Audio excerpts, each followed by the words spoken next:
કોના પાપે માસૂમોને ભણાવાતા? જી હા, સુરત શહેરમાં પરમિશન વગર ધમધમતી નર્સરી સ્કૂલને સીલ કરાયું છે. રાજકોટ અગ્નિકાંડની ઘટના બાદ મનપાના અધિકારીઓ ભર નીંદરમાંથી જાગી સીધા દોડતા થયા હોય તેવું સામે આવ્યું છે.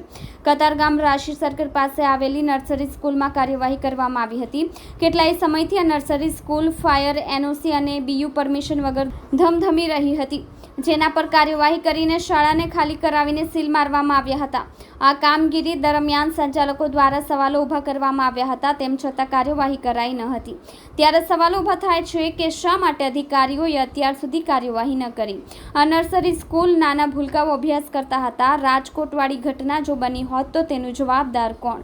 શહેરમાં કોના આશીર્વાદથી આવી નર્સરી સ્કૂલ ધમધમી રહી હતી?